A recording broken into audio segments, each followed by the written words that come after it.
خارجہ کی بھارتی وزیر دفاع کے اشتعال انگیز بیانات کی شدید مذمت۔ ترجمان دفتر خارجہ نے واضح کیا کہ بھارت پاکستانی عوام اور حکومت کی غیر متزلزل عزم کو کمزور نہ سمجھے۔ پاکستان کسی بھی بھارتی مہم جوئی کا بھرپور مقابلہ کرنے کی صلاحیت رکھتا ہے۔ سلامتی کونسل کی قراردادوں پر عمل نہ کرنے پر اقوام متحدہ بھارت کو جواب دہ ٹھہرائے۔ عالمی برادری سے بھی بھارت کے مسلسل جارحانہ طرز عمل کا نوٹس لینے کا مطالبہ۔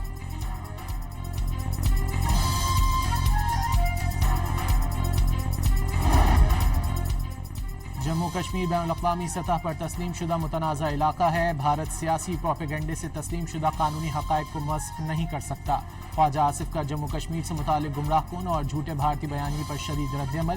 بھارتی وزیر دفاع کے غیر ذمہ دارانہ بیانات کو مسترد کر دیا۔ بھارت کو جنوبی ایشیا میں دہشت گردی کی سب سے بڑی سرپرست ریاست اور عدم استحکام کا بنیادی محرک قرار دے دیا۔ راجناتھ سنگھ کے بیانات حقائق کو دھونس کے ذریعے مسخ کرنے کی ناکام کوشش ہے۔ خواجہ آصف کا ایکس پر پیغام۔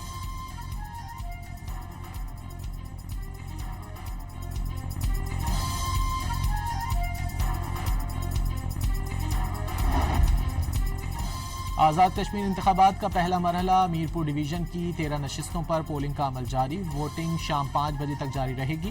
میرپور کی 4، بھمبر کی 3 اور کوٹلی کی 6 نشستوں پر 14,01,439 ووٹرز حق رائے دہی کا استعمال کریں گے۔ 2,454 پولنگ اسٹیشن اور 3,701 پولنگ بوتھ قائم۔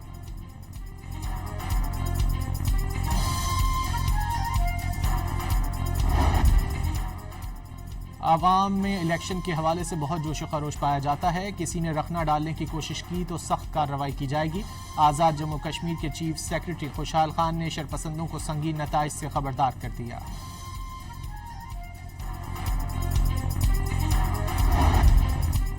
امریکہ اور ایران کے درمیان مذاکرات کی تیاری۔ دونوں نے جنگ بندی معاہدے کی نئی تجاویز پر جوابات پاکستان اور قطر کے حوالے کر دیے۔ تجاویز کا مقصد مشرق وسطی میں کشیدگی میں کمی اور فریقین کے درمیان مذاکرات کی راہ ہموار کرنا ہے۔ العربیہ کے مطابق ایران نے پاکستان کو اسلام آباد میمورنڈم کی روشنی میں امریکہ کے ساتھ مذاکرات جاری رکھنے کی یقین دہانی کرا دی۔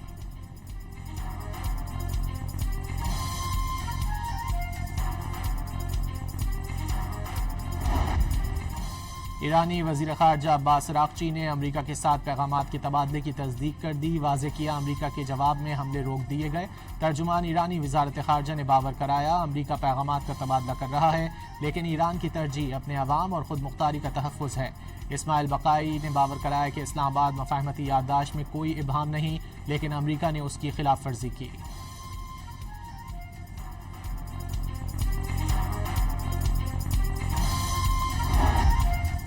صدر ٹرمپ کا ایران کے خلاف فوجی کارروائیوں میں شدت نہ لانے کا فیصلہ۔ ایران نے آبنائے ہرمز یا اتحادیوں کے خلاف سرگرمیاں جاری رکھیں تو تمام آپشن کھلے ہوئے ہیں۔ ایران مذاکرات کا رخ کرے ورنہ وہ جانتے ہیں کیا ہو سکتا ہے۔ ترجمان وائٹ ہاؤس کا انتباہ۔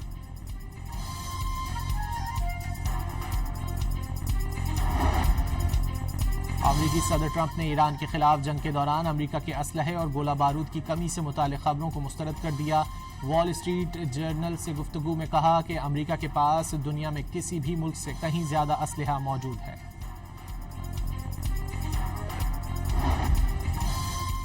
آبنائے ہرمز میں بحری جہاز بارودی سرنگ سے ٹکرا گیا۔ آئل ٹینکر ایرانی حکام کے بتائے ہوئے راستے سے ہٹنے کی وجہ سے بارودی سرنگ سے ٹکرا گیا۔ ایرانی میڈیا کی رپورٹس میں انکشاف۔ عالمی منڈی میں خام تیل کی قیمتوں میں نمایاں کمی۔ برطانوی خام تیل $92 فی بیرل تک گر گیا۔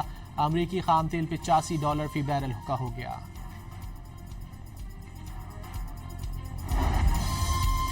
اسٹاک مارکیٹ میں تیزی کا رجحان۔ 100 انڈیکس میں 5000 سے زائد پوائنٹس کا اضافہ۔ انڈیکس 1,76,000 پوائنٹس کی سطح عبور کر گیا۔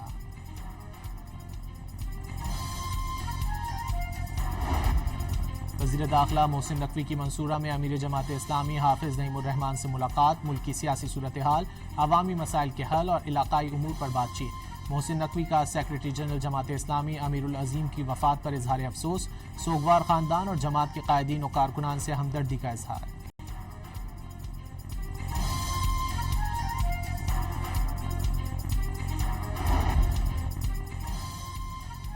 پشاور کے علاقے ریگی ماڈل ٹاؤن اور جمرود میں ملحقہ سرحدی علاقوں میں پولیس اور دہشت گردوں کے درمیان فائرنگ کا تبادلہ۔ پولیس کے مطابق آپریشن میں ایک دہشت گرد مارا گیا، دیگر اندھیرے کا فائدہ اٹھاتے ہوئے فرار ہو گئے۔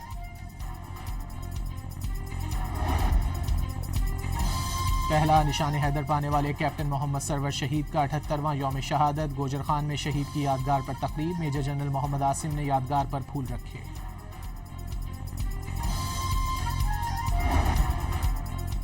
سیاسی اور عسکری قیادت کا کیپٹن محمد سرور شہید کو خراج عقیدت، اپنے پیغامات میں کہا کہ کیپٹن سرور شہید نے دشمن کے خلاف شجاعت و بہادری کی تاریخ رقم کی، شہید کا جذبہ حب الوطنی اور لازوال قربانی آئندہ نسلوں کے لیے مشعل راہ قرار۔ گروپ کیپٹن شہید عاصم طارق کے قتل کیس کی سماعت، انسداد دہشت گردی عدالت اسلام آباد نے ملزم سعد عباسی کا مزید 7 روز کا جسمانی ریمانڈ منظور کر لیا، ملزم کو دوبارہ 3 اگست کو پیش کرنے کا حکم۔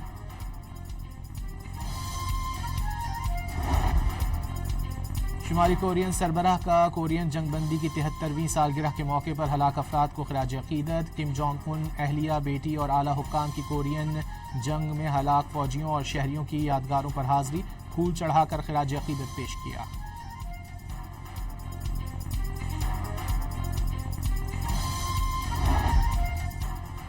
اٹلی کے گارگانو جزیرہ نما میں لگنے والی جنگلاتی آگ نے ساحلی علاقوں کو اپنی لپیٹ میں لے لیا، جس سے 400 سیاحوں اور دیگر افراد کو فوری طور پر محفوظ مقامات پر منتقل کر دیا گیا۔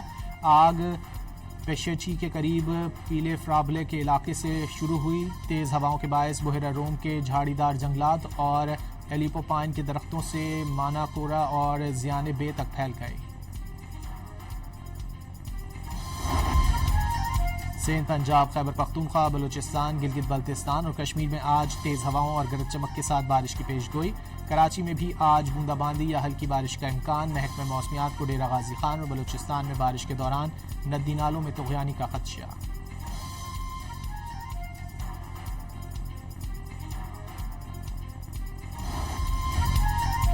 اور پاکستان نے ویسٹ انڈیز کی پہلی اننگز میں 311 رنز کے جواب میں 3 وکٹوں پر 199 رنز بنا لیے۔ پہلے ٹیسٹ کے دوسرے روز کے اختتام پر شان مسعود 88 اور سلمان آغا بغیر کوئی رنز بنائے کریز پر موجود۔